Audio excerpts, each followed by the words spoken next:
On va commencer avec vous, Guillaume Fard. Ce que l'on vient d'entendre, c'est un message, c'est surtout un avertissement. Sur le fait que les policiers vont revenir et Oui, revenir et revenir. C'est le message, c'est celui de l'absence de tranquillité d'esprit des trafiquants. C'est de dire, vous pouvez certes revenir, mais vous n'aurez jamais la sérénité. Vous n'aurez jamais l'assurance que le trafic se déroulera de façon normale. Et même si des opérations place nette ne mettront jamais fin au trafic de stupéfiants à Marseille qui perdure depuis un demi-siècle, vous n'aurez pas non plus cette tranquillité d'esprit et la possibilité de impunément étendre vos trafics. Et donc il y aura de la gêne, il y aura des désagréments. Ça ne règle pas tout, mais ça participe d'un ensemble de politiques publiques de lutte contre les trafics de stupéfiants. Et c'est particulièrement gênant que pendant quelques jours, un point de deal ne fonctionne pas. Quand ça rapporte plusieurs dizaines de milliers d'euros par jour, mhm. et ne serait-ce qu'une journée de privation de chiffre d'affaires, ce sont des trafiquants qui sont gênés dans leur activité malhonnête. Il s'est presque directement adressé à eux. Il a dit les petits malins qui pensent que dès qu'on aura le dos tourné, ils vont pouvoir reprendre leur point de deal. Ils se trompent. Oui, Parce que visiblement, selon certaines personnes qui se trouvaient sur place ce matin, c'est ce qui s'est passé. Au moment en fait, où les policiers déployés sur le terrain se relayaient, les points de deal auraient recommencé à fonctionner. C'est possible, c'est ça? ce qui se passe partout en France. C'est pas seulement le cas de Marseille.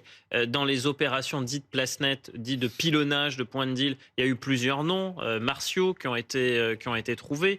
Les points de deal se reconstituent. Un point de deal parfois ne peut ne pas disparaître, mais être affaibli. Et rien que l'affaiblissement d'un point de deal, c'est-à-dire moins de consommateurs, moins de cash, c'est déjà une petite victoire parce que il faut bien se rendre compte qu'un trafiquant n'est pas toujours propriétaire en intégralité de la drogue qu'il vend. Il y a des systèmes de crédit fournisseurs, même si ça c'est des termes qui sont des termes juridiques et techniques. C'est plus brutal dans le monde du trafic de stupéfiants, mais ça veut dire que vous êtes endetté et que si on vous prive d'une partie de votre marchandise ou d'une partie de votre cash ou d'une partie de votre clientèle, vous pouvez être en difficulté pour rembourser. C'est une façon de taper au portefeuille, d'affaiblir un point de deal. Alors, certains ironisent en disant bon, ce n'est que de la com, tout cela ne sert à rien.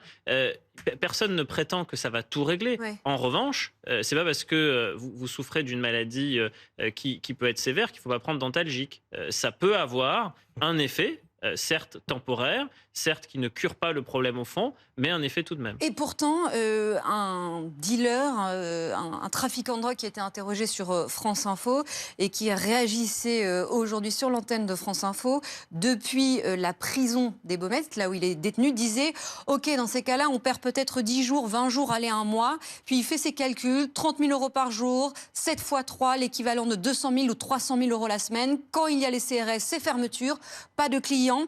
Mais ces week-ends, c'est les vacances. Et ce qu'il dit ensuite, c'est que finalement, il précise que lorsque les forces de l'ordre n'arrivent qu'en petite patrouille, il y a un guetteur, tout va bien, on est prévenu. Comme s'il voulait banaliser en fait ce qui est en train de se passer. 300 000 euros, vous pouvez vous faire tuer pour 300 000 euros.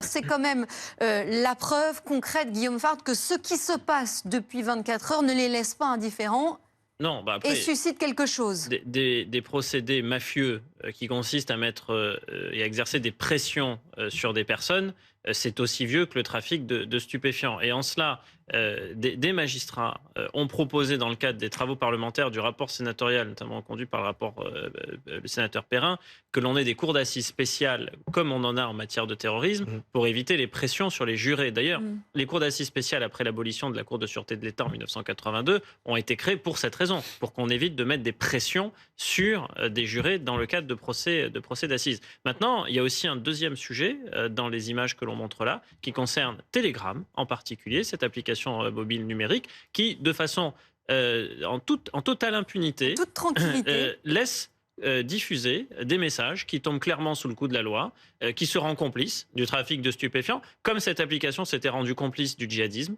en permettant à certains d'aller proférer des messages ou de la propagande à caractère djihadiste, c'est la même chose. Donc il y a une responsabilité de l'opérateur numérique. On ne peut pas impunément ouvrir une chaîne Telegram, on ne peut pas proposer des produits stupéfiants à tout le monde dans un environnement numérique qui offre une certaine forme d'impunité aux trafiquants, des facilités aussi de mise en relation avec des clients. Et en cela, les policiers ne jouent pas à armes tout à fait égales.